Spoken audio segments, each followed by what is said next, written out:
Deep within you, beyond all the noise of modern life, there is a gentle and peaceful light. I first met that light on an afternoon that felt like the most hopeless moment of my life, when everything outside demanded something from me, pulled me in every direction, and made me feel small. Something inside opened into a soft space, as if a quiet voice was whispering, "Come back here." In that stillness, I felt a power that did not force, did not shout, yet was strong enough to lift a collapsing heart. I realized that every path I had wandered for so long, whether winding or steep, was always guiding me back to this point. This is where infinite wisdom quietly lives in you and in me. This power does not depend on outer events. It does not need to prove itself with noise. It only needs a moment when you are willing to listen. My dear friend, every cell in your body responds to your thoughts, your beliefs, and your breath. You are not empty. You are not weak. You are carrying an ability that can open doors you once believed you were unworthy to step through. This strength does not come from luck from others or from random moments. It comes from the stillness your soul has carried since the beginning. I invite you to walk with me into this journey, not as someone searching for a miracle outside, but as someone remembering their own gentle voice. What I share with you is not a replacement cure or a magical promise. It is simply a call to return to the inner power that has always been within you. When you renew the way you think, believe, and see the world, you will begin to notice how reality shifts. You do not have to chase any light. You are the one who lights it. You do not have to beg life for peace. Peace is already here, resting just behind the tension and the tiredness on your shoulders. When you enter this still space, even for a moment, your mind becomes like a room with its windows opened to the wind.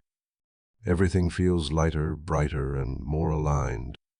And right here, I want you to know a simple truth. You have never lost the ability to change your life. You only forgot the way home. Today, I will walk that path with you. Each step slow, each breath calm, each thought illuminated. No rushing, no pressure, only coming home. Because the treasure you are looking for is not out there. It is within you, and it is waiting to be opened. WHENLIFAFALSCARCEBUTTHILSASECRETSUPPL. My dear friend, there is something most of us do not realize. Even on the days when you feel drained, even when your pockets are nearly empty and your heart is filled with worry, there is still a source within you that never runs dry. I have met many people who believed they had reached the bottom, that they had nothing left, but when they changed the way they thought, they discovered they were still holding an invisible key, a key that opened doors they had never seen before. Outer lack can exhaust us, but it can never drain the inner supply. Life has seasons of struggle, months when income is not enough, evenings when you come home feeling like a stone is pressing on your chest. Anyone from 25 and older often carries responsibilities they are afraid to speak of. They worry about family, career, and unfinished dreams. They wonder why they try so hard, yet nothing seems to fall into place. They see others succeed and then blame themselves. They fear falling behind, fear not being enough, fear not being as capable as everyone else. But the truth is this: no one enters life with a complete map. We all stumble, fall, rise again, fall again, and still must keep walking. And in that process, there is something important I want you to remember. The outer world does not decide your worth. The unpaid bills do not define who you are. A temporary job does not determine your future. The mind is the factory that shapes your life. What you think, what you believe, what you whisper to yourself each day is the root that creates your circumstances. Let me tell you a simple story about a man named Andrew who lived in New Jersey. He worked all day, yet always felt lacking. He took extra jobs and tried every way to manage, but still felt like someone swimming upstream without ever reaching the shore. One day, while talking to me, Andrew said his income was too small, opportunities too few, and his life was limited by things he could not change. I looked at him and asked Andrew, "Where do you think your supply comes from?" He answered instantly, "From work, from my boss, from the economy, from customers." I smiled because that is what most of us were taught to believe. But true supply does not come from people or circumstances. It comes from the belief quietly operating in the mind. I asked Andrew to spend a few minutes each day saying to himself, "My supply does not come from my job. My supply comes from the inner strength within me. I open new paths. I allow good things to come to me." At first, he said it with doubt, but after 1 week, the words felt different. After 2 weeks, he felt calmer. After 3 weeks, his workplace shifted, a new position opened, and he was the first one invited to try. You see, change does not begin outside. Change begins within. When your mind opens, life opens with it. When you stop believing you are lacking, you start seeing paths you once ignored. You begin to receive new ideas, new solutions, new opportunities that others cannot see. I know you have lived through tiring days.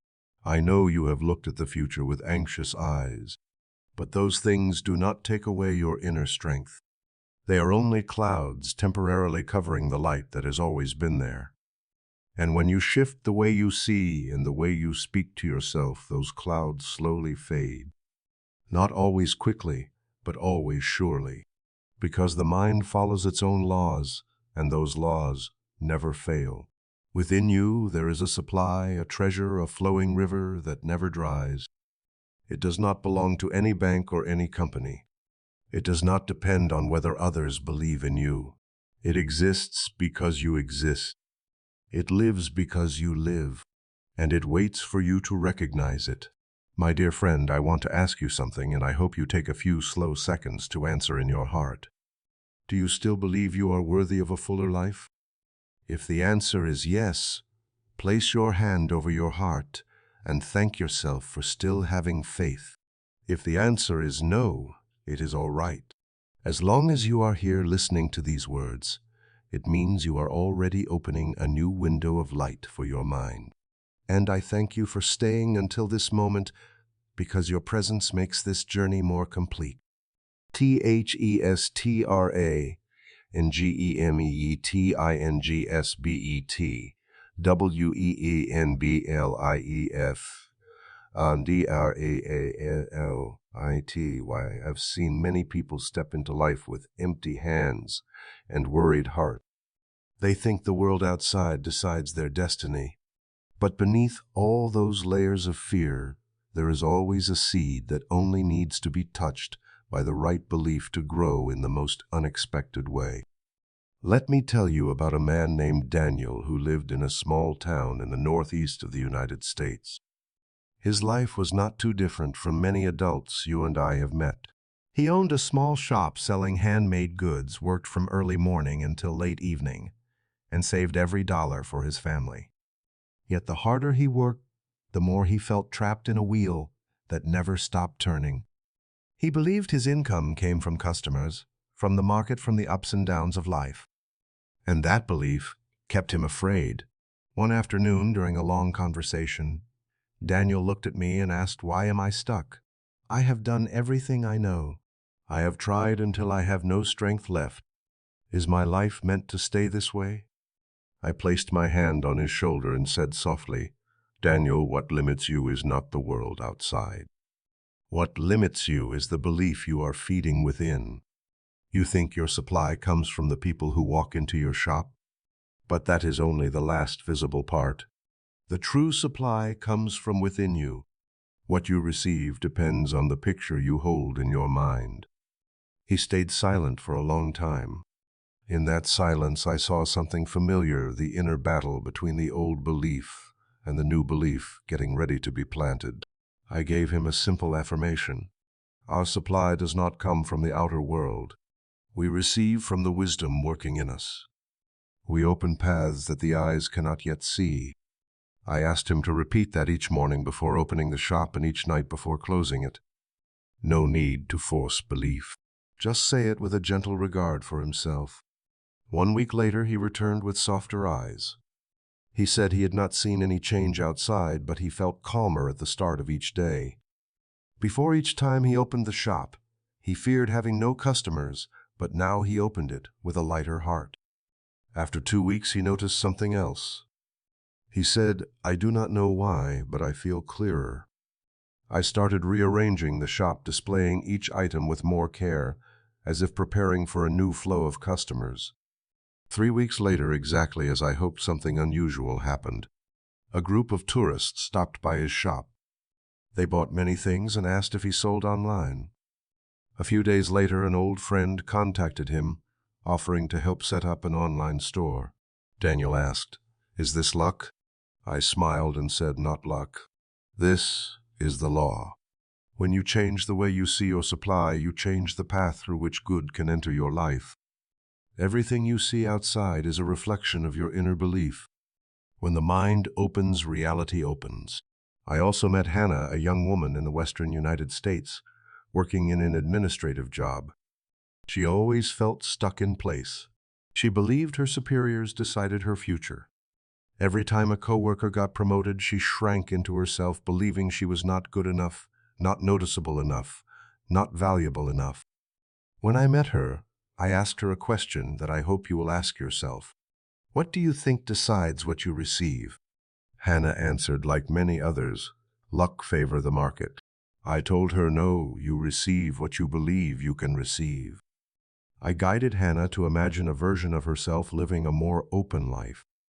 Not instantly wealthy or suddenly successful, but simply a life where she was recognized for her true ability. I asked her to repeat, we open our hearts to opportunities that arrive at the right time. We are worthy of a wider path. We allow good to come to us. Hannah wrote that affirmation on a small piece of paper and kept it in her wallet. Each day before work, she touched the paper as a reminder that she was not a person controlled by circumstances. 1 month later, her department shifted structure. A new position was created, and for the first time, she felt enough confidence to walk into the interview without shrinking. She got the job not because she was lucky, but because she opened herself to what had long been waiting for her. My dear friend, what I want you to understand is this. Reality is not against you. Life is not as narrow as it seems. Doors are not closed to you. Only the old beliefs inside have made the world appear small. When you change those beliefs, you are not creating a miracle. You are simply allowing life to work the way it naturally works. There's a beautiful moment I have seen in the eyes of those who begin to trust their inner strength. It is the moment they realize they are not victims of life, but co-creators with life. And you are the same. You are not forgotten. You are not pushed aside by destiny. You only need to shift one perspective, replace one inner statement, open one small door in your heart, and you will see a new flow begin to move. Each time you believe in your own ability to expand, you create a new meeting between belief and reality. And that meeting always carries something good. THESEEEETSEAD, ASPLANTED, INTHEMIND. There are things in life we often overlook simply because they happen quietly. The mind is one of those things. Every thought you repeat, every sentence you whisper to yourself, every image you hold for a long time is like a seed placed into rich soil. Whether you are aware of it or not, those seeds still grow. And one day, when your circumstances shift, you wonder why your life has moved in a certain direction, while in truth, the seed was planted long before. The mind does not reason the way your conscious mind does. It does not ask why you think this or that. It only receives, stores, and nurtures whatever you send into it. And that absolute loyalty makes the subconscious a treasure but also a maze, depending on what you plant. Let me tell you a small story about a young woman named Emily. Emily had a kind heart, but always felt inadequate. Whenever she looked in the mirror, she repeated familiar sentences. Many people say, I am not good enough. I will fail. This life is not for me. She did not know that these words were not just passing emotions. They were instructions going straight into her mind. And that mind, loyal like spring soil, accepted them and quietly worked to make them real. One day, I asked Emily a simple question. Have you ever tried speaking different words to yourself? She laughed and said, saying different words will not change anything. I looked at her gently and replied, you have never planted a different seed. How can you know it will not grow? I handed her a small piece of paper and asked her to write one short affirmation, I deserve gentleness and all that is good. She read it once and folded the paper. I told her, repeat this each morning and each night. No need to force belief, just say it softly, as if you are caring for yourself. After 2 weeks, Emily returned and said she felt calmer. After 4 weeks, she said a new work opportunity had come to her. Not because she had suddenly become much more talented, but because she had changed the way she saw herself, and life was simply reflecting that shift. My dear friend, I am not speaking of miracles. I am speaking of a law. The mind works like a sacred garden. What you plant is what you receive. If you plant fear, you receive contraction. If you plant belief, you receive expansion. This has been true for generations, yet we often forget. And because we forget, we keep planting seeds that hurt us more than we realize. I once met a man named Lucas. He was hardworking but anxious. He often said, I fear I will not have enough money. I fear I will fail. I fear I will lose my job. Those words had become the rhythm of his life. And indeed, everything in his life stayed uncertain and unstable. When he met me, he asked, why does the thing I fear always come toward me? I answered, because you water that seed every day. The mind does not know what you want or do not want. It only knows what is repeated. If you do not want something, do not speak about it. Do not think about it. Do not feed emotion into it.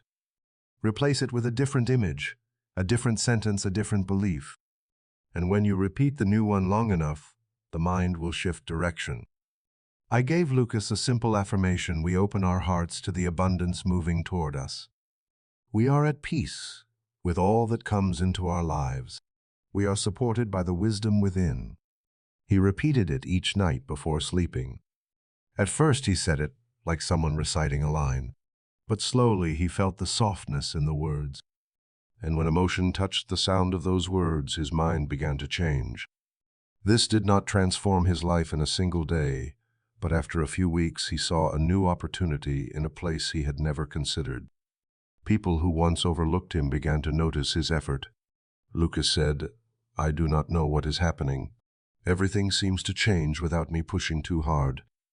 I simply smiled. When you plant the right seed, the field will bloom in its own time. You do not need to fight life. You only need to prepare your mind.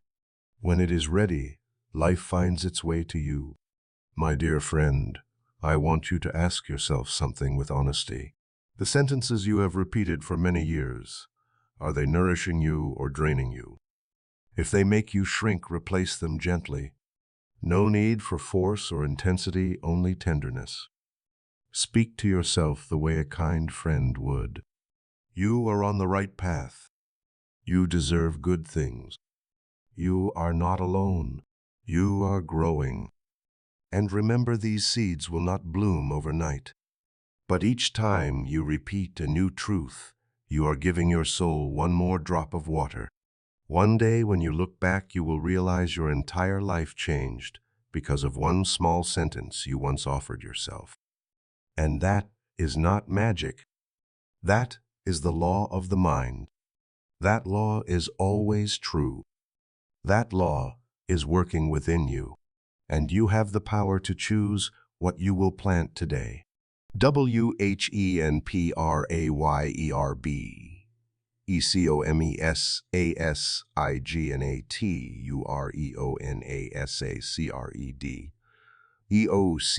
EOCUMENT. Along my journey, realized something very early.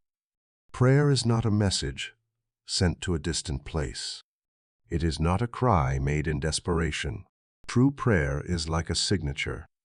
When you sign a document, you affirm that you accept it, agree with it, and allow it to become part of your life. Prayer, in the true sense of the mind, works exactly like that. It is not an act of begging, but an act of confirming that a path inside you has already opened. I often say that prayer is an inner agreement where you sign with belief, with acceptance, and with gratitude. When these three elements come together, you will feel a light peace, as if life suddenly becomes clear. That is the moment your prayer is signed. Many people tell me they pray and pray, but what they want does not happen. And I always ask them, are you begging or are you signing? These two things are very different. When you beg, you stand in a place of lack. When you sign, you stand in a place of belonging, a place of someone who has the right to receive the good moving toward them. The mind does not respond to pleading. It responds only to commands written with belief and certainty. I remember a man named Hayden, a long-haul driver in Texas. For years he lived in exhaustion, unstable work, financial strain, and a future that felt like a closed door. One day he came to me and asked, how many times must I pray before my life changes? I looked at him kindly and said, the number of times does not matter. What matters is whether you have signed your prayer. I gave Hayden a blank card and told him to draw a check on it. On the amount line, he did not need to write a number. He only wrote this sentence: we open our hearts to a life that is steady and abundant. On the recipient line, he wrote his own name. And on the signature line, I asked him to write the sentence that he later said changed his entire life: thank you because it is done. Each night before sleep, Hayden repeated that simple ritual, not as magic, but as a way to remind his mind that he did not walk into life empty-handed. He walked into life with an inner account filled with possibilities not yet opened. After a few weeks, Hayden received a call from a larger transport company, offering him a more stable position with higher pay and safer routes. He said it came at the exact moment he no longer felt anxious. That is the difference between asking and signing. When you sign, your mind aligns with acceptance instead of resistance. And when your mind accepts, reality begins to move. Prayer is not just words. It is a spiritual structure made of three gentle but powerful steps. The first step is awareness. You acknowledge that your supply does not come from people or circumstances, but from the wisdom working within. When you declare that you have an inner source of light, you set the foundation of your life again. The second step is acceptance. You speak in the present tense. Not I hope I will have, but I am receiving. Not I wish, but I open. Not maybe one day, but I allow good to enter my life now. The third step is gratitude. Gratitude is the final seal confirming that the mind has accepted the transaction. When you feel thankful for something not yet seen, but already sensed, you are telling the mind that this is truth. The mind will not argue. It will simply follow. I want you to understand that prayer is not the effort to change the outer world. It is the process of tuning your inner frequency so you can receive what already belongs to you. Some people pray in fear and panic in the belief that their desire might not come true. But when you pray in that state, you are not signing good. You are signing fear. That is why many say they see no result. I once met a woman named Elisa in Northern California. She prayed often, but each time she trembled, afraid it would not happen, afraid she would lose her chance. I told her to stop. I said, you do not need to pray in fear. Pray in the knowing that you are loved, in the knowing that you are supported, in the knowing that what you seek has already begun to move. We do not need to persuade life. We only need to persuade ourselves. Less than 3 weeks later, Elisa received exactly what she had been hoping for. Not because she prayed more, but because she prayed correctly. Understand this, my friend. Prayer is a conversation of the heart. It does not need display or rituals. A whisper can open doors that pain cannot shake. A gentle sentence of acceptance can redirect a path you thought was closed. True prayer places you back in your rightful position, the position of someone who inherits rather than someone who begs. And if you have reached these lines with me, I want to invite you to practice something small right now. Write into your heart this sentence: we accept the good that is coming to us. We are at peace because it is done. We are grateful for the completion unfolding in silence. If you truly want to leave a mark on this journey, let me hear your readiness. Comment below, I am ready to change, or simply write one word, ready, so I know you are opening your heart to a new chapter of your life.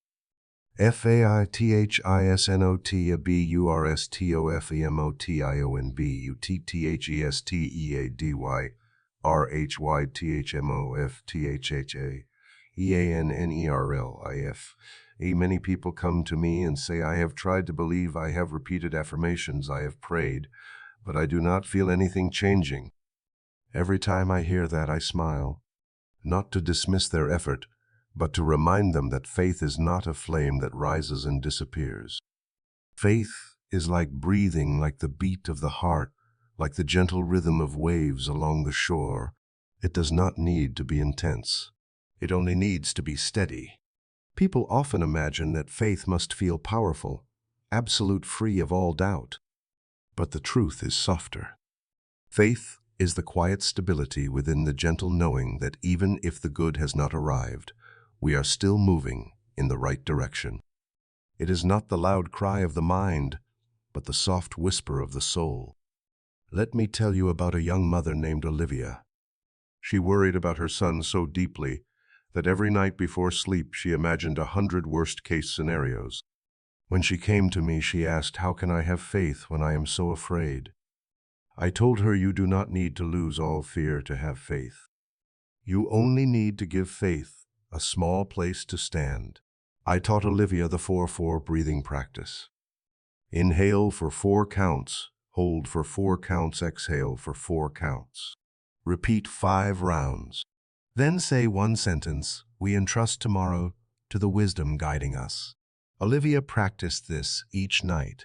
After some time, she wrote to me saying she still worried, but she no longer panicked. She still thought about the future, but she no longer felt the darkness closing in. The worry did not vanish at once, but faith found a place inside her. And from that small place, it began to grow.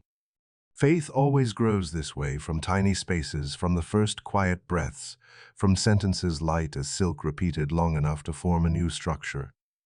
I remember a man named Darren who lost his job after more than 10 years of dedication. Darren believed his worth was tied to his work. When the work disappeared, he felt he had lost himself. He said, I want to believe things will get better, but I cannot. I said, you do not need to believe everything. You only need to believe enough to begin. Try saying this: we are being led to a more fitting path. You do not need to believe it fully. Just let it touch your heart like comfort. He repeated that sentence every morning, at first with reluctance. After 1 week, he said it more slowly. After 3 weeks, he said it with a gentler certainty. And when emotion settled into the words, life began to move. An old friend unexpectedly mentioned a project that perfectly matched his skills. Darren said, I never imagined I could step into this path. I replied, you did not find it. Your faith opened the way for it to find you. Understand that faith does not come from stuffing your mind with strong words. Faith comes from the emotional tone you nurture each day. You may speak beautiful sentences, but if your heart trembles in fear, those words have no roots. Yet if you speak even one sentence and let it ride on a peaceful breath, it plants a powerful seed in your subconscious. The mind does not need urgency. It needs consistency. I once told a woman named Grace that she did not need to try to believe. She only needed to accept that belief would grow with time. Grace was tender-hearted and often said, I am too fragile. I cannot believe strongly. I told her faith does not ask for strength. It asks for honesty. Just be honest with yourself and say, we are learning to believe. Even that sentence is a form of faith. Grace practiced it each night. After a few weeks, she said she felt a lightness she had never known. Faith came to her like a patient friend, not knocking loudly but standing on the porch until she opened her heart. My dear friend, faith is not something you must force into existence. Faith is a gift given to you from the day you entered this world. It has only fallen asleep under layers of worry, old pain, and the words you heard throughout childhood. When you breathe slower,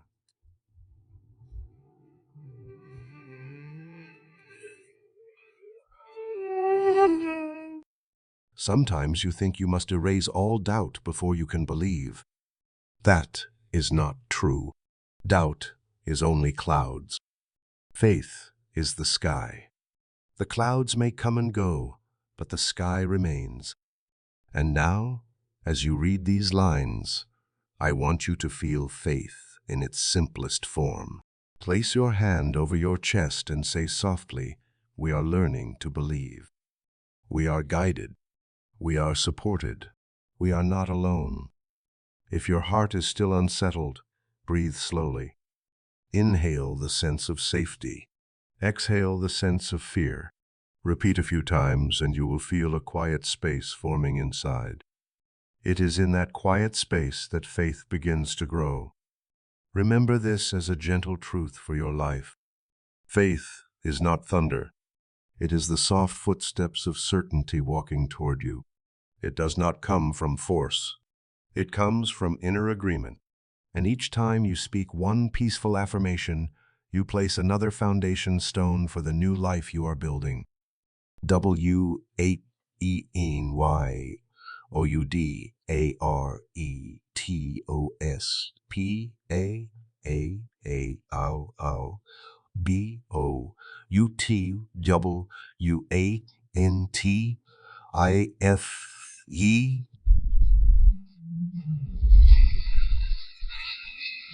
They want a better life, stable finances, a meaningful job.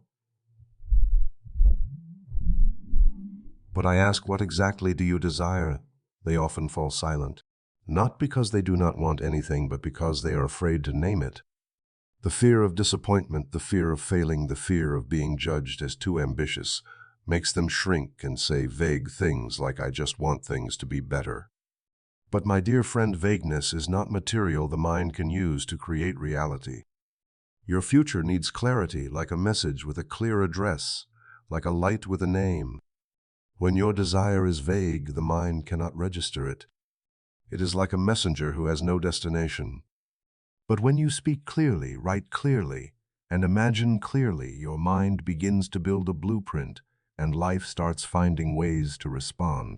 Let me tell you about Hannah, a woman working in administration at a large company in the western United States.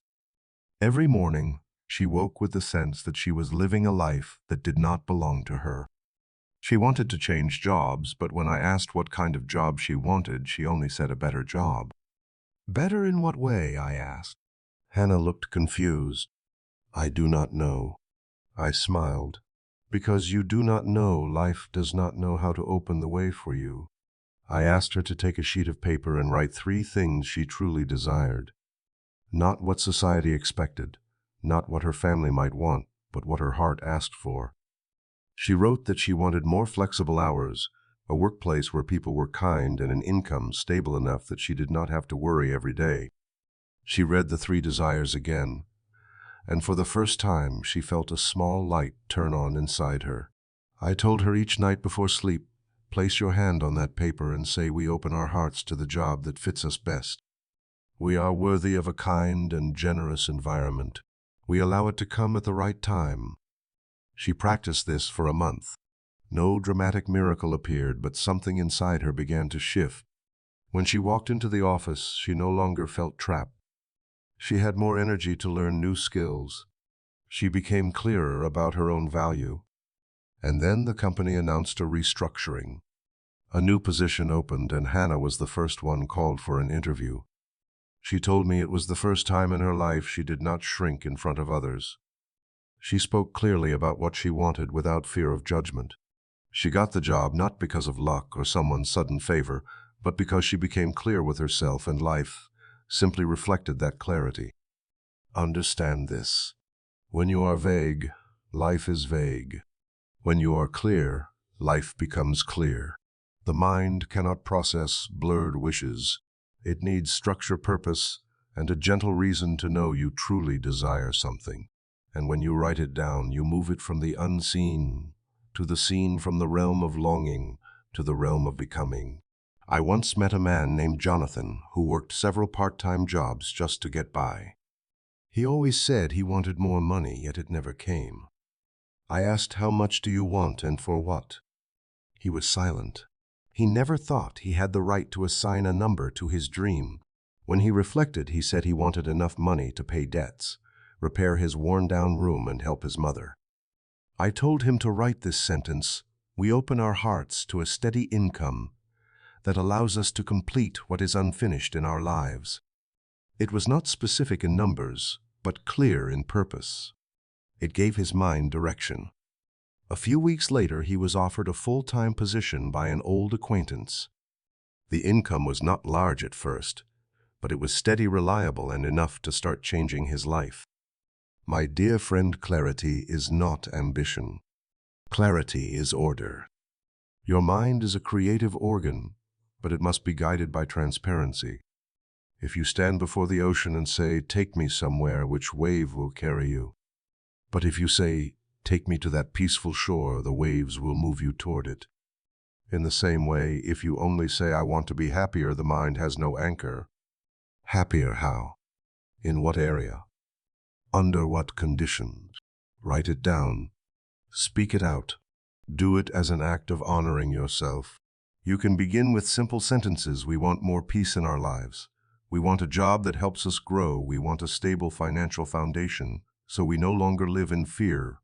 We want a home filled with light. We want a gentle and truthful love. No need to say it loudly. No need to say it often. Just say it honestly. And once spoken, trust that it has begun to create a vibration within you, and life will soon adjust to match it. Remember this: clarity is not just writing. Clarity is listening to your heart without fear. When you allow yourself to speak what you truly desire, you step out of the shadow of doubt and into the light of becoming. And I want you to try this. Write down 3 things you truly desire. Not what makes sense, not what others advise, but what your heart quietly calls by name. Then whisper softly to yourself, "We are worthy of what we have written." That is enough. Even one small sentence can open an entire path ahead of you. THEPOWEROFSMALLTHINGESREPEITEDA, a CHDE, a why. There is something about the mind that I want you to understand slowly. Your life does not change because of explosive moments. It changes because of small, simple things repeated day after day.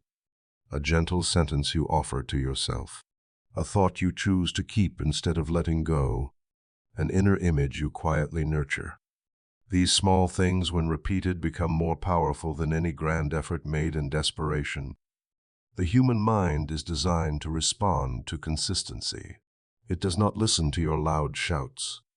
It listens to the whispers you repeat daily. And strangely, those whispers are what reshape you at the core. Many people come to me and say, "I have read affirmations, but my life has not changed." I often ask, "How many times did you repeat them?" They say a few times, then stop. But life does not change after 2 or 3 attempts. It changes with the persistence of your heart. Let me tell you the story of a man named Tom.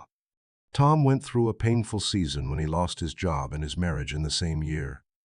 His self-worth was deeply shaken. He lost trust in himself and believed that nothing good could happen again. When he came to me, he sat down and said, "I do not know where to begin." I told him, "You do not need to begin with something grand. You only need one small sentence. Say this: 'We are learning to see our own value each day.'" Tom asked, "Only that?" I nodded. "Say it in the morning when you wake. Say it as you wash your face. Say it when you prepare to sleep. When you feel sad, say it. When you feel lost, say it again. One small sentence, but steady. Because steadiness is the language the mind understands best. Tom followed the practice. In the first days, he felt nothing.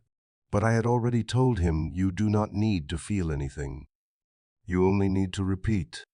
After 1 week, he wrote to me, I do not see any big changes, but I blame myself less. After 2 weeks, he said that whenever he wanted to criticize himself, the affirmation rose naturally within him. After 3 weeks, he said he felt a desire to take care of himself again, to tidy his room, to cook simple meals he used to ignore. By the 4th week, Tom said he had been invited to interview for a new position, a job he would not have dared to apply for had his inner world not shifted. And he realized something: I am still me, but my mind has begun to be my friend instead of my enemy. And that opened everything. Repetition is not mechanical. It is nourishment. When you repeat a sentence long enough, it stops being sound. It becomes belief. When you repeat an image long enough, it stops being imagination. It becomes direction. When you repeat a feeling long enough, it stops being a moment. It becomes a state. You are rebuilding yourself without even noticing. Each repetition is a drop of water on stone. One drop does nothing. Thousands of drops create a stream, and a stream can reshape the entire landscape. I remember a woman named Sophia. She lived in a home filled with conflict. Every morning she felt the energy in her house weigh heavily on her. She asked me, can I change the energy of my home when no one else changes? I told her, you only need to change the energy within you. It will spread. I gave her a simple affirmation: peace is blooming in our home. Whenever she heard arguments, she whispered it. Whenever her heart trembled with fear, she whispered it. Whenever things felt unbearable, she placed her hand on her chest and said it. And then something unusual happened. Slowly, the arguments lessened. Her husband grew less irritable. Her children laughed more. Sophia said the first thing that changed was not the house, but her own eyes. When she became calmer, everything felt lighter. She did not know that through repeating one small sentence, she had planted a new vibration in her mind. And that vibration changed the atmosphere of her entire home. My dear friend, repetition is not stubbornness. Repetition is an act of love. You repeat because the mind needs care, needs reminders, needs the gentle embrace of kind words. Healing is not one big leap. It is thousands of small steps taken each day. If you keep planting good seeds into your mind, they will grow. There is no other way. The laws of the mind always work the same. Now I want you to try something very simple. Choose one affirmation that feels close to your heart, like a whisper you wish someone would say to you every day. It may be, we are at peace, or we are learning to believe, or we are guided each day. Repeat it 3 times today. No forcing. No need for strong belief. Just repeat it gently. Then repeat it again tomorrow, then again the day after. And one day you will feel this: the sentence is no longer just words. It has become a part of you. And when that happens, your life will begin to soften, brighten, and open. Not because the world changed, but because you change. THEQUIVOICWITINGTOBETIOUSTED.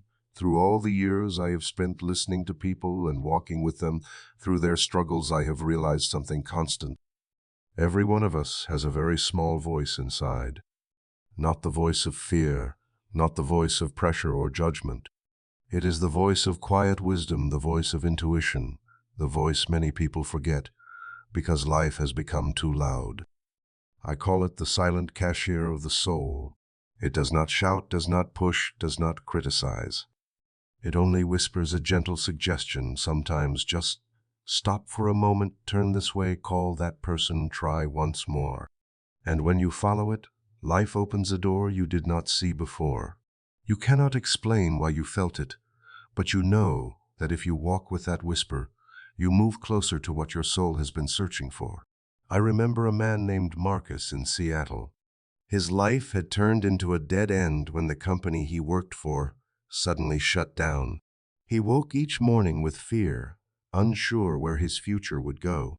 One day, while sitting in a small cafe, he felt a very light nudge inside, a nudge so soft he almost ignored it. Go visit the old park you loved as a child.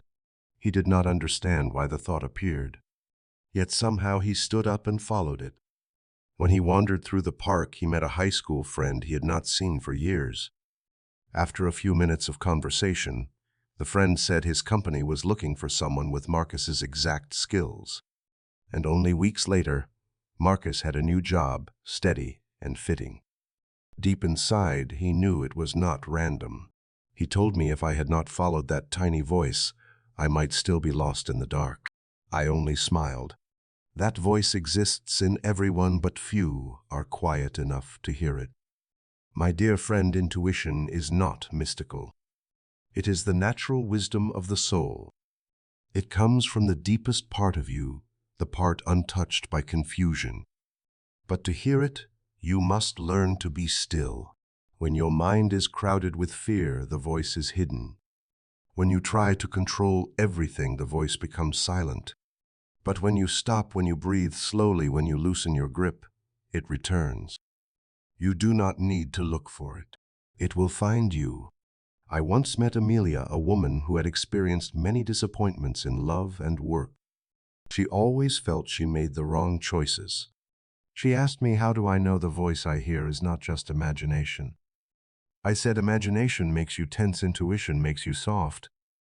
Imagination pulls you into fear, intuition pulls you toward peace.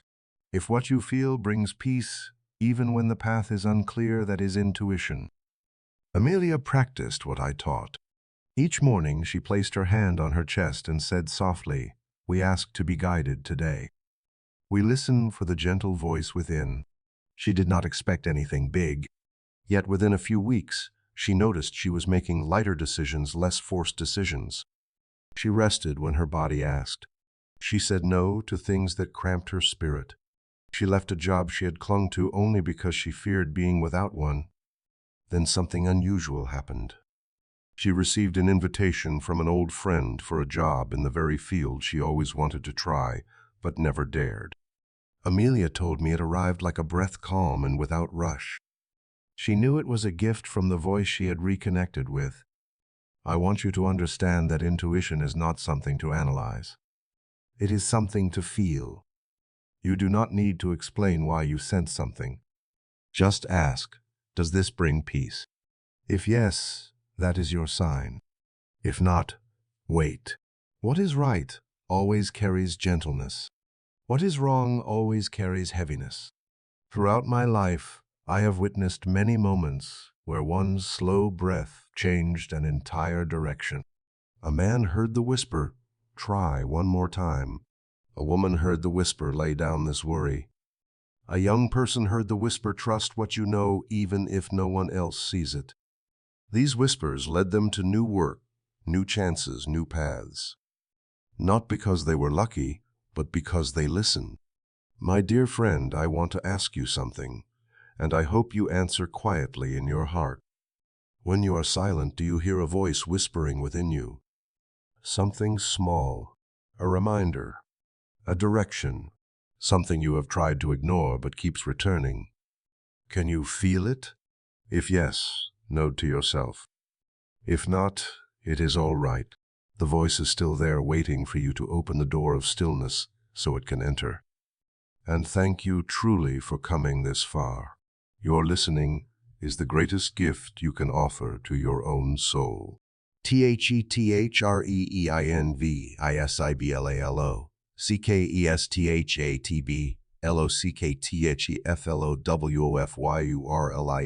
through all the years of watching the human mind operate according to its quiet laws, I have seen three invisible locks that make life feel heavy, slow, and stuck.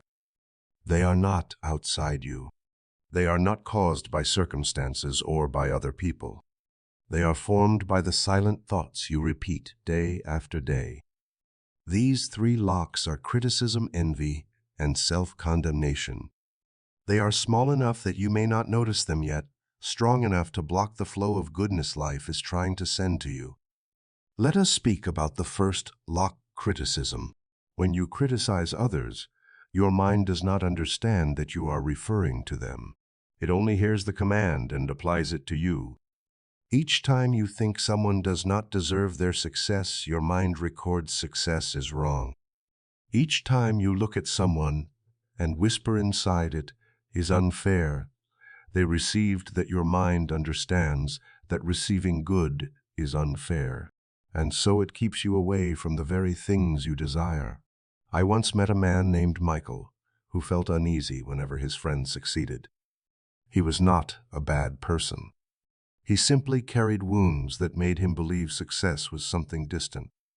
When he saw others achieve it, he felt left behind. But that feeling formed a silent barrier within him. I told him, if you want success, you must bless the success of others. Not for them, but for your own mind. You are telling your mind that you are not afraid of good things. You are telling it that you allow goodness to come to you. I gave Michael a sentence to repeat whenever envy rose in him: we bless the good of others. What is theirs will come to us in the way that fits. And strangely, after some time, Michael said he no longer felt heavy when he heard someone's good news. His mind had opened, and life opened with it. The second lock is envy. Envy does not mean you are unkind. It means you believe you have no place in the goodness of life. You see someone with a warm family, a stable job, a successful path, and inside you feel a small knot whispering, maybe I do not deserve that. But that is a command you are giving your mind. Envy is a way of declaring that the good you see is not for you, and your loyal mind will do exactly what you instructed.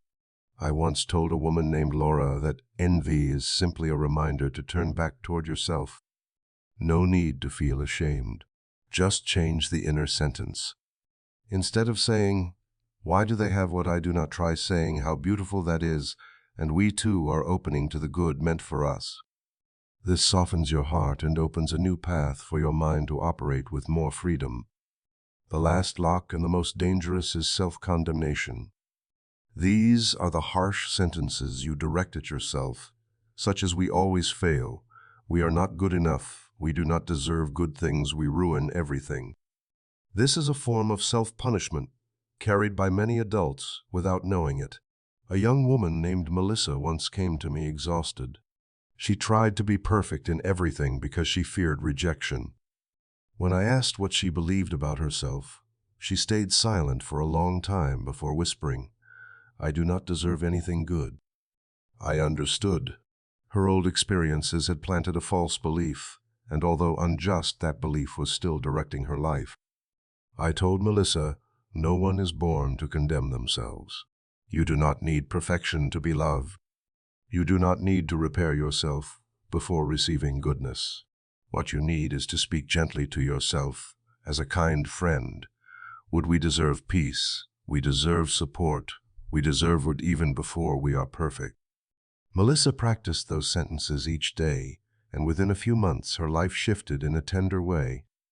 Not because her world changed, but because her mind no longer shut its door against her. My dear friend, when you understand these three locks, you stop blaming life. You begin to see that each negative thought you hold is a layer of lock that stops the flow of goodness from reaching you. And when you change even one small thought, you are unlocking one door. When you stop criticizing, you open the first lock. When you stop envying, you open the second. When you stop condemning yourself, you open the last. Once these three open, life flows toward you naturally, like water finding its way to the sea. What I want you to do today is simple. Say this gentle sentence to yourself. We accept the unlocking of our mind. We allow good to come in. We release the thoughts that shrink us. We return to the inner spaciousness that belongs to us. Say it softly and you will feel something shift within you, perhaps small but very real. And that small shift will open the way for greater things to come. THEAR TOFRECEIVINGWITHOUTFEITHOUTFEITHOUTFWRONG. Years ago, I met a woman named Sarah. She lived with great kindness, always thinking of others before herself. But that very kindness drew her into a pattern many adults quietly live with. She felt guilty every time she received something good. When someone helped her, she felt embarrassed. When she was given an opportunity, she immediately thought she did not deserve it. When she earned more money than she was used to, she felt nervous as if life was giving her something she was not meant to keep. She said, "I fear that if I receive too much, people will judge me. I fear they will think I am greedy. I fear I am not good enough to hold anything beautiful." I looked at Sarah for a long moment and said, "Receiving is not greed. Receiving is the natural state of the soul, the same way breathing is natural. You inhale and exhale. Life gives and life flows. When you refuse to receive, you are not only turning away good things, you are turning away life itself, moving toward you." Many people are like Sarah, unable to receive because they fear judgment, fear being misunderstood, fear being seen as wanting too much. They shrink themselves because of a deep inner belief, "I am not allowed to have more than this." But that belief is false. It is an illusion. No one is born to live a life of lack. No one is born to shrink in order to make the world comfortable. You were not created to take only the smallest portion of life. You were created to receive what you need in order to grow. I told Sarah she needed to practice receiving, not with her hands, but with her heart. I taught her to write a thank you letter to life even before anything changed. The letter was not meant to persuade the universe. It was meant to open a door inside her. I told her to write, "We thank life for the good that is coming." We give ourselves permission to receive without shame. We allow peace to enter. We do not reject the gifts life wants to offer. At first, the letter felt strange to her, but she kept writing. And each day she read it again, she felt something soften inside. One morning, she told me she no longer felt heavy when someone gave her a compliment. She no longer felt awkward when someone offered small help. And the beautiful thing is, she began receiving opportunities she once thought she did not deserve. A new job, a new relationship, a new sense of herself. I am not telling you that everything changes quickly. I am telling you that when you open your heart to receive, life changes the way it walks toward you. Receiving is not taking. Receiving is knowing you have a rightful place in the goodness of the world. And when you allow that goodness to flow in, you have more to share. Think about this. You cannot pour water into another's cup if your own cup is empty. You can only give when you first receive. That is a natural law. I once met a man named Aaron, who worked tirelessly yet never allowed himself to enjoy anything. He refused promotions because he felt he was not ready. He did not raise his service rates, even though everyone said he deserved more. He lived in a loop of fear and scarcity, not because he lacked ability, but because he would not allow himself to receive. I told him to repeat one sentence: we give ourselves permission to receive the good that already belongs to us. Once in the morning, once at night. After a few weeks, he said the sentence felt like it opened a small doorway inside him. He began accepting compliments. He began saying yes to opportunities. He began receiving what life offered without guilt. And naturally his work grew, his health improved, and his spirit brightened. All because he learned to receive. My dear friend, receiving is an art many of us were never taught. We were taught to give, to sacrifice, to focus on others. But if you never allow yourself to receive, you cannot give fully. When you learn to receive, you honor yourself. You tell life that you know your worth, that you know you deserve peace, that you deserve opportunity, that you deserve love, abundance, and every good thing meant for your path. And now I want you to join this journey with me. Leave a comment saying, I am ready to receive or simply write ready, so I know you are opening your heart to the new chapter waiting ahead. Every word you write is an affirmation to yourself that you are stepping out of old hesitation and into a wider light. THEINNERFLOWINTOBEKTTOBESHARED. There is a truth many people only realize when their lives begin to change. The good that comes to us is not meant to stay locked in our hands. It is meant to move through us. When we hold it too tightly, it becomes heavy. When we let it flow, it becomes light. Life always moves in cycles. The sun shines and then rests. The sea receives water and then returns it to the sky. Leaves absorb sunlight and then breathe out oxygen. Nothing in the universe only receives without giving, and nothing gives without receiving. Human beings are the same. When we cling to what we have, the mind closes.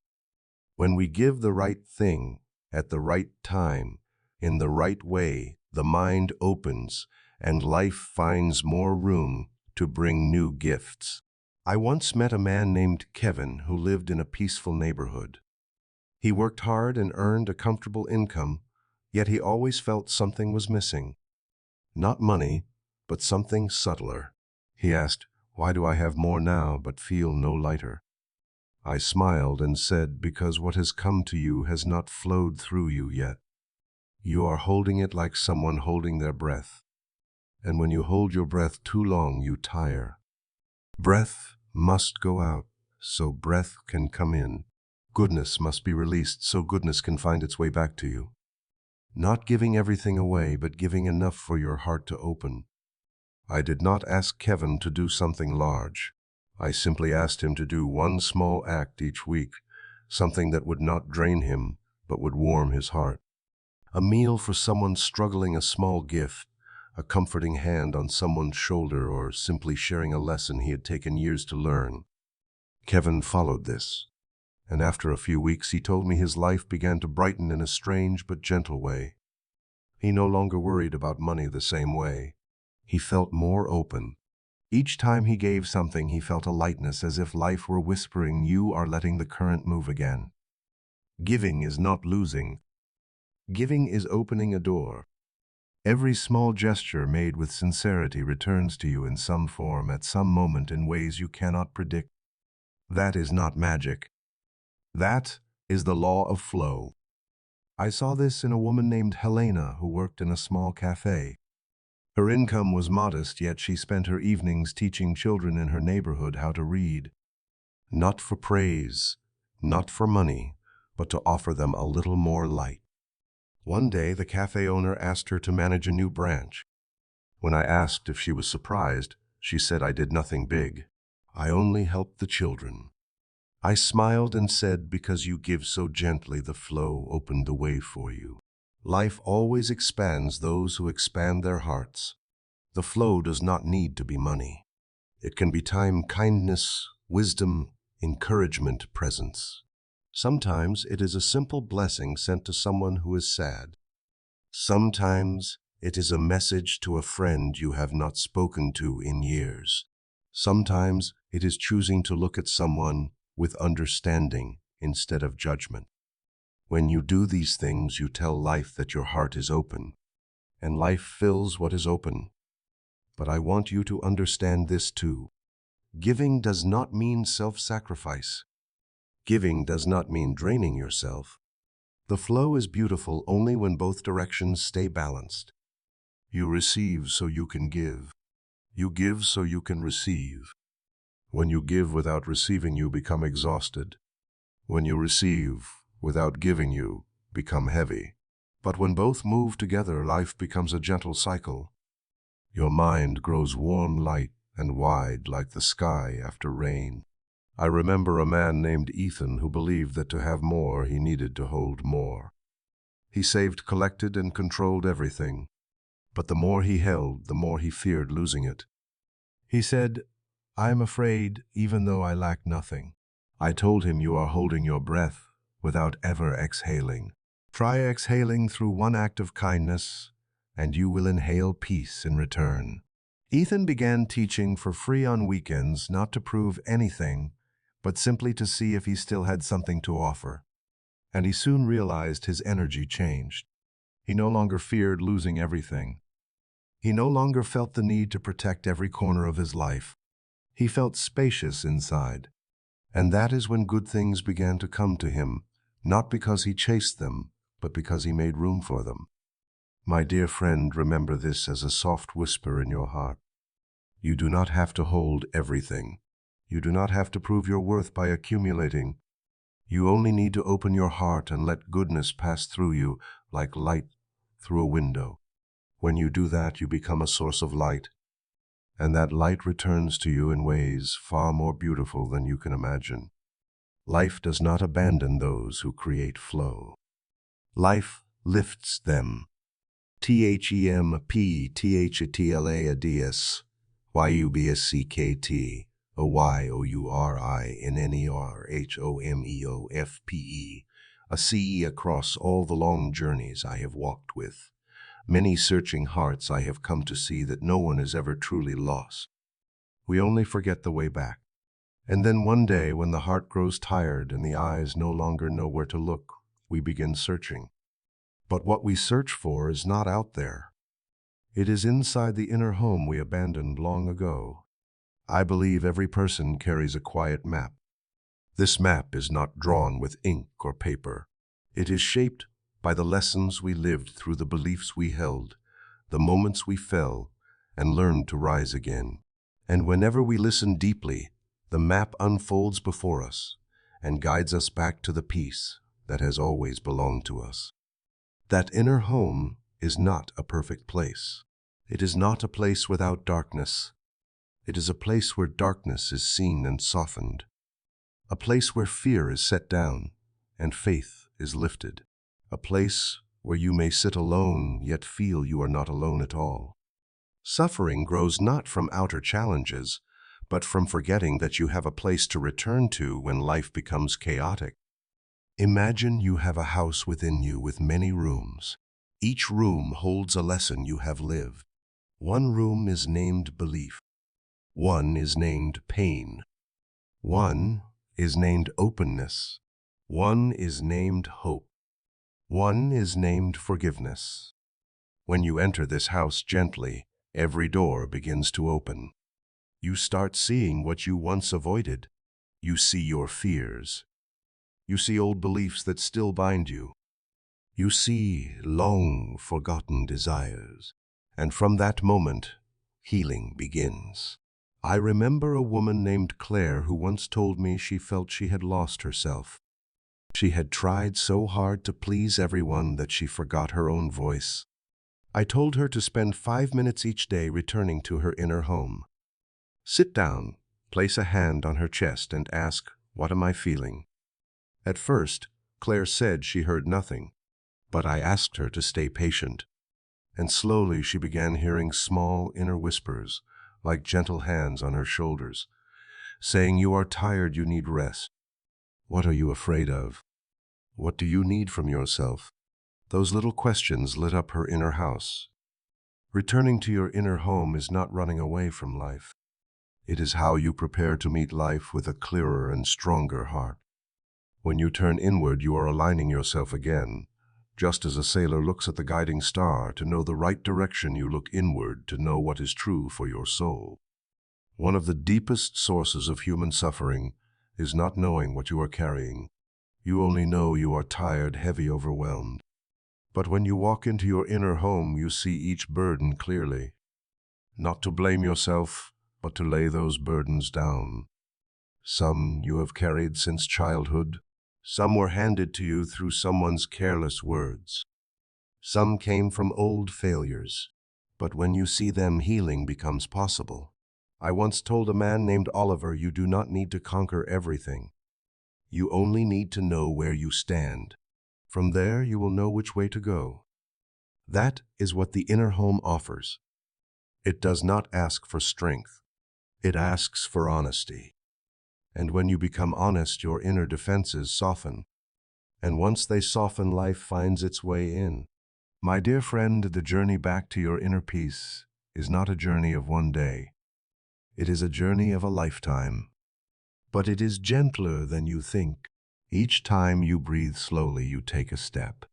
Each time you place a hand on your chest and ask what you need, you take another step. Each time you pause in a busy day and say we allow ourselves to be at peace, you walk even further. I want you to try something. Close your eyes and imagine a simple wooden door inside you. Behind it is your own house. No one is allowed to enter except you. No one can judge you. No one can touch that space. It is you and the peace waiting for you. Open that door in your mind. Step inside and notice the first thing that appears. It may be light. It may be a simple chair. It may be a quiet, empty space. Let your mind guide you. Then ask gently, what in me needs to be held today? Do not analyze. Do not rush. Just listen. Listen as if you are listening to an old friend returning after a long time. That is the moment you come home to your peace, the place where nothing outside can reach you. THEJOURNE YBEGINSHEREAAS IMPLAPRACT ICEHEULEFORAB USYLIFA. When people begin to notice change growing inside them, they often ask me the same question, what should I do next? And I always smile, because the answer never lies in big steps. It lies in very small, gentle acts repeated each day. Spiritual practice is not about grand rituals. It is the way you live, the way you breathe, the way you speak to yourself in the simplest moments, especially when you are busy, pressured, pulled in many directions by work, family, and responsibility. In those very moments, your soul needs a quiet schedule to keep your inner world steady. I once met a man named Daniel who spent his days running from meeting to meeting, stretched thin by deadlines and family demands. He said, "I do not have time for deep practices." But behind his words, I saw a person longing for one peaceful breath. I told him, you do not need an hour.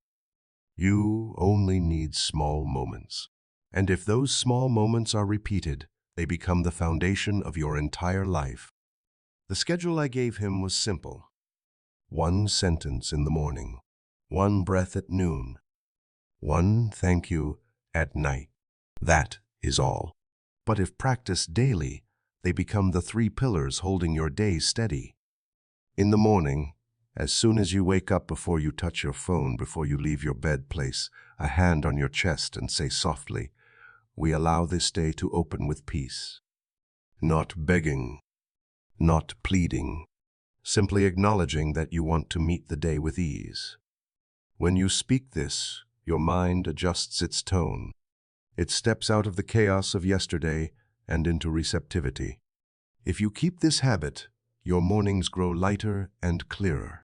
At noon, right in the middle of work and pressure, take 1 minute and breathe in the 4-4-4 rhythm. Inhale for 4 counts. Hold for 4, exhale for 4. This does not take your time, but it slows the tension running through your body. You will feel your heart soften. In that quiet moment, say 1 short sentence, we are being supported. When said with the softness of breath, your energy naturally resets. You will move through the rest of the day differently. At night before sleep, take a few seconds to speak gratitude. Not for anything grand. Simply gratitude that you lived through this day. Gratitude for your breath. Gratitude for your body. Gratitude for your heart that endured, tried, and loved. Gratitude closes unfinished worries and opens a peaceful space for rest. Tomorrow begins lighter because of it. I once shared this schedule with a woman named Linda who worked in a loud, stressful customer service environment. She said she could not find silence for herself. But after 2 weeks of practicing this, she noticed a shift. She reacted less harshly to complaints. She judged herself less. Her days felt rhythmic instead of heavy.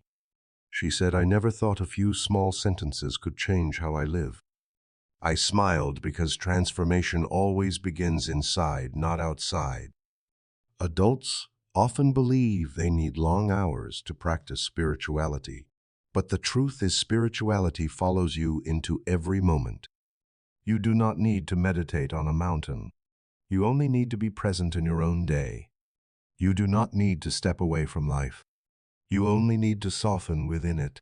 When you do that, your mind becomes your guide instead of your burden. My dear friend, as you reach this point, I want to ask you something gentle but deep. In the 3 moments of a day, morning, noon, or night, are you willing to choose one to begin today? Only one moment. Not all 3. Just one small doorway to return to yourself each day. Answer quietly in your heart.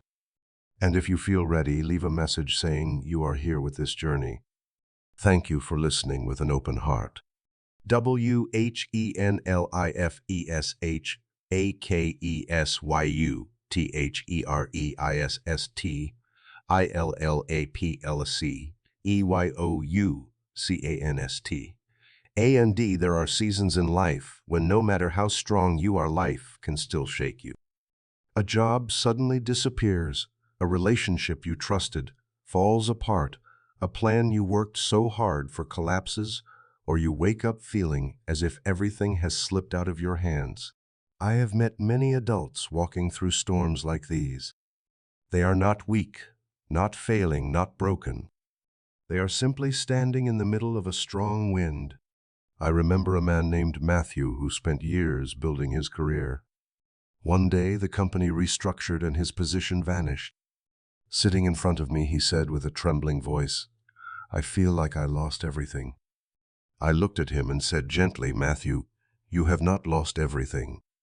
You only lost one branch of the path. The strength that carried you here is still inside you. What you need now is not to rush forward, but to turn inward for a moment and find the place that life cannot take away from you. That place is not certainty. It is not a perfect plan. It is not someone else's promise. It is the small, quiet peace that lives deep inside every person. When you touch that peace, you can stand again, even when the ground trembles beneath you." I told Matthew that sometimes life does not push us down to destroy us, but to make us pause, shift our view, and let the mind renew itself. When you have been moving too fast for too long, you lose connection with yourself. And storms often come as reminders that you have forgotten the most important part of the journey, your own heart. I gave Matthew a simple practice. Each night before sleep, he would place a hand on his chest and say, "We return to our point of stillness. No matter what happens outside, we have a place to stand."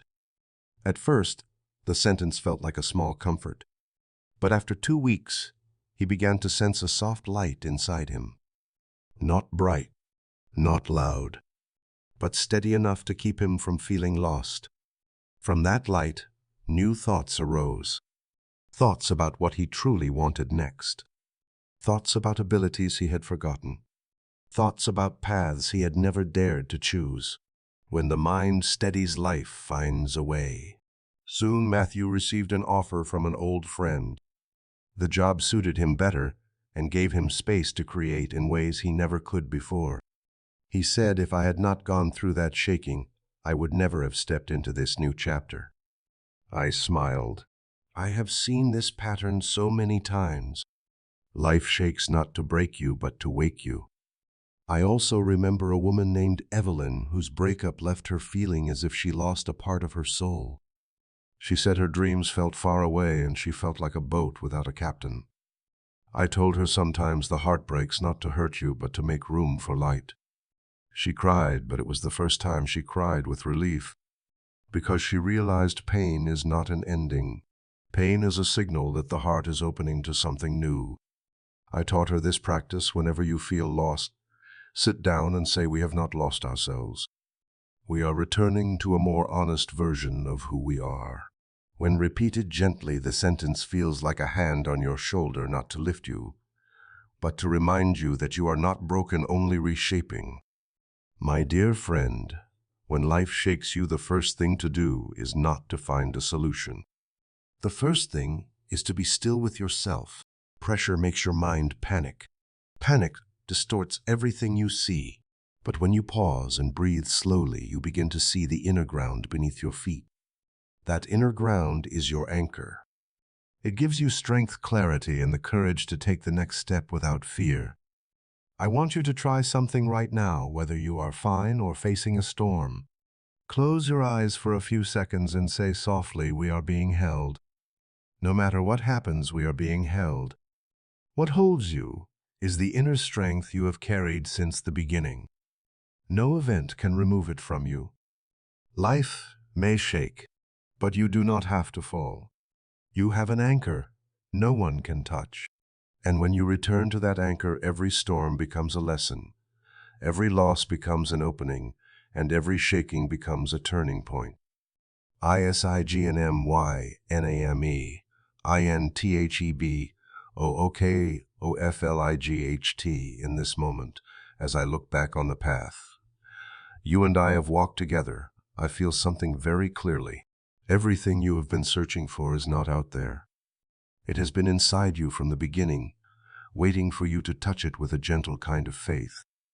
I share these stories with you not so you will believe in me, but so you can believe again in yourself. Because the real power has always lived in your mind, in the words you whisper to your own heart, in the choices you make when your spirit is calm. When I was young, I too wandered far away from myself. I searched for answers in books and people in distant places. But the farther I went, the more I understood that the light I was chasing was not ahead of me. The light was inside me, hidden under layers of fear, worry, and doubt. And just like you, I learned to brush away those layers one at a time. Not rushing, not forcing, only being honest. I learned that the mind does not open under noise. It opens under gentleness. And the gentler you are with yourself, the more clearly you hear the guiding voice within. I want you to know that the moment you began speaking softly to yourself, you already changed your destiny. Not through grand effort, but through very small steps. Steps of clarity, steps of acceptance, steps of trust, steps of opening. Each step you take is a signature you write into the book of light that belongs to your life. And today, as you stand at this part of the journey, I want to tell you what I have told myself for many years. You have never been abandoned. You have never been lacking. You only needed to remember who is living inside you. I want you to imagine a soft, glowing book before you, woven from the light of early morning. On the first page, there is an empty space waiting for you, and I invite you to sign it with your new belief: we choose to live with peace. We choose to open to the good. We choose to be led by the wisdom within. When you sign those words in your heart, you step into a different way of living. Not a life without storms, but a life where even in the storm, you know you have a center to return to. I wish you to walk on with a gentle heart, a clear mind, and the deep knowing that you are guided by a wisdom that never runs dry. Your journey does not end here. It is only beginning, and I know with all the quiet inside me that you will walk it beautifully.